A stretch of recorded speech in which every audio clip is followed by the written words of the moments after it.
today for us is really a Wednesday in terms of our preparation, our practice plan. Our guys have done a good job responding to that. We came back on Sunday after the game and got started right away on FIU. They're a good football team, well coached, offensively. They throw the ball around really well. They do a good job of getting in matchup situations and formation and with movement and everything else. And they have some very capable receivers and throwing the ball to the quarterback's an experienced guy. You can tell he has good grasp of the offense, makes good decisions, delivers the ball well. And, defensively, they're playing well. They're playing aggressive on the outside with some man stuff, some 3-deep zone, and doing a good job up front. So when you look at that game last week for them, they had the lead going in the fourth quarter. Some turnovers obviously changed the game and the complexion of the game. They're late, but we feel like they're a really good team and being well coached, and so we got to be prepared and ready to go play on Friday night. And so with that, I'll open up for any questions. Coach, you talked about Avon's ascension up the depth chart, camp to number 2, and then starting. What has he shown, and is there any update on Jason? Right.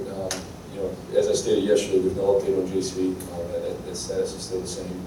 Rayvon has been, you look back in spring, he came to us as a guy we didn't know anybody to just walked on in the spring. And so he went from a guy that we didn't even know his name to starting at corner for us. So that tells you a lot about his ability, but more than that, just how he's worked and what he's done and performed in practice for us. And so we feel really strong about him. He's doing a really great job.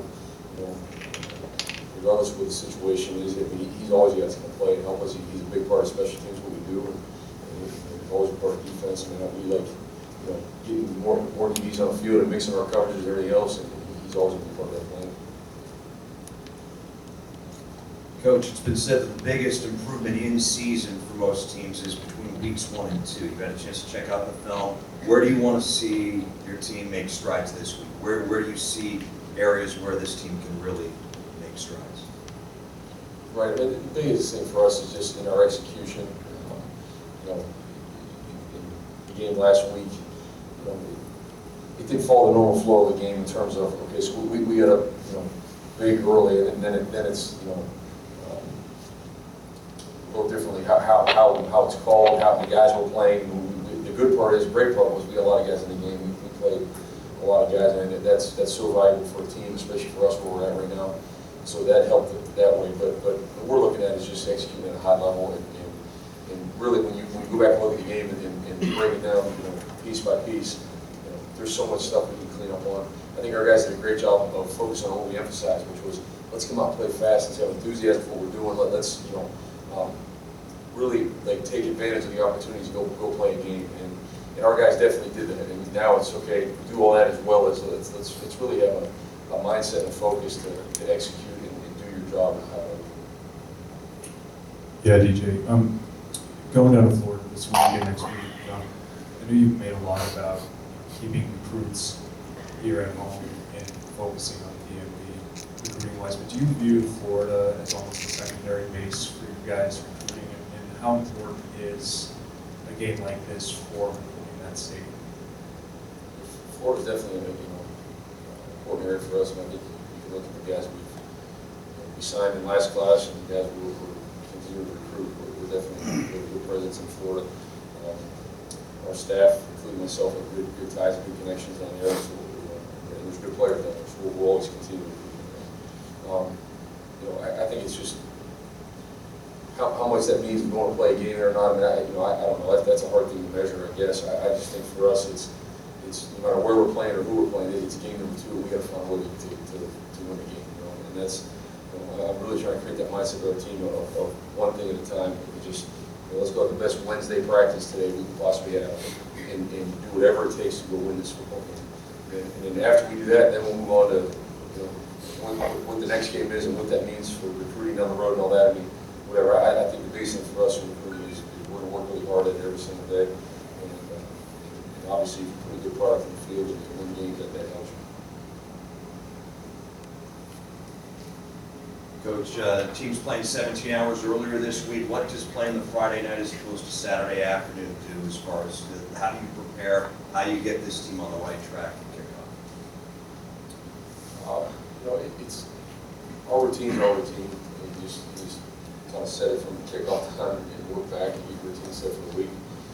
What it really did for us on the front end was our guys lost their normal day off, after the game. We didn't have that. But again, it's early in the year, so it's not game 8 or 9 where you really love to have that day off and get your legs back. And most of our guys, I don't think you guys played more than 30 snaps in the game on Saturday. So I think, if you ever have a short week, it's a good time to have it. I think you can afford to do it now. So we just kind of set our routine. Sunday became Monday, and Monday became Tuesday, and so on. And that's where we're at. Those are things, if you make it a big deal and it becomes one out with our guys, we've created that mindset all the way since day one of just tell me what's next. I don't lay out big calendars for them. I don't lay out, this is the next 2 months plan, although I have that and everything. They don't even know that. What's next, and let's go do it, let's attack it. Coach, funny. Sure. One of the position battles in fall camp that was gained a lot of attention between Melvin and Jesse at the guard position. Obviously, they both had great camps, and obviously both are very talented. Both had good games the other day. Have you explored, obviously other options to get them possibly on the field at the same time, different packages and different looks? Is that something you've considered? Is there also, considering Melvin had a really strong game the other day, is there any thought of platooning who starts at the moment? Yeah, we'll definitely have packages with both on the field. The situation really dictated to utilize that in week 1, and that's definitely something we've had since camp. We'll continue to carry with us when we need to. It's good competition. I think when you get more than one guy playing well in a spot, it does nothing but help your team and help each other, because competition is the greatest motivator. A guy behind you that's pushing you to get on the field is worth 1,000 words a coach can tell you. And so those guys do a great job. They both play well. They both have probably different strengths in some areas, but they're both definitely guys that can help us and continue. So we'll keep a rotation on there, and we'll have times we're both on the field.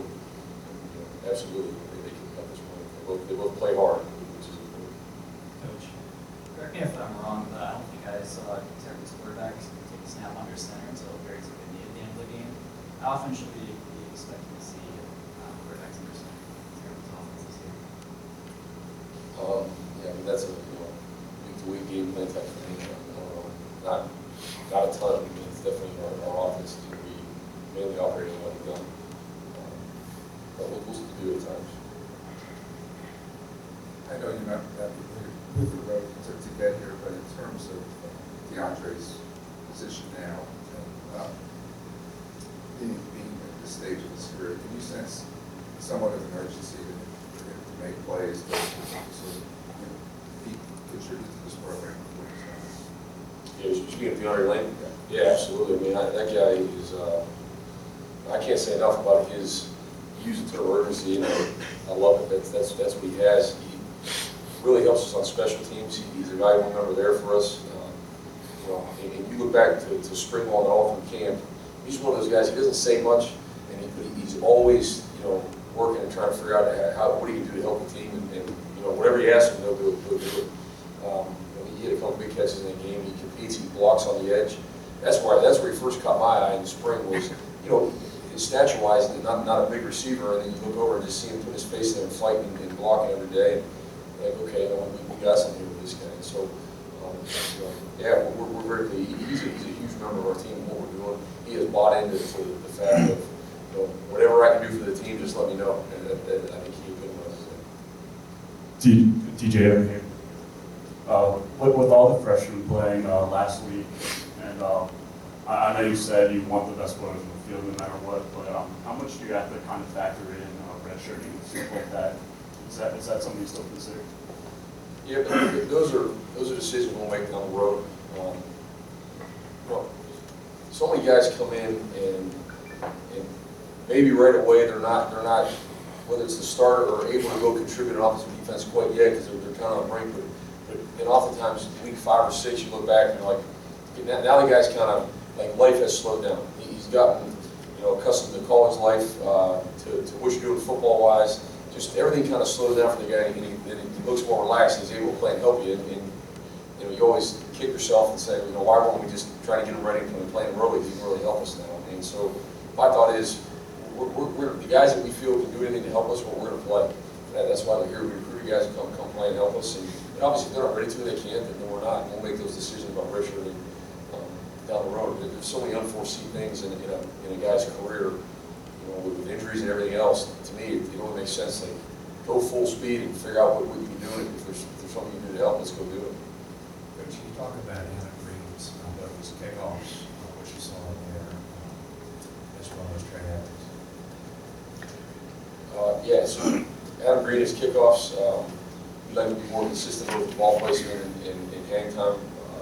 I thought he did some that were really well, and some that weren't. There were some, I guess, some winning conditions a little bit.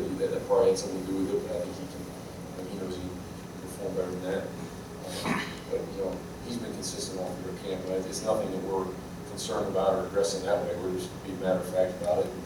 I think he did a great job hitting the field goal and all the extra points.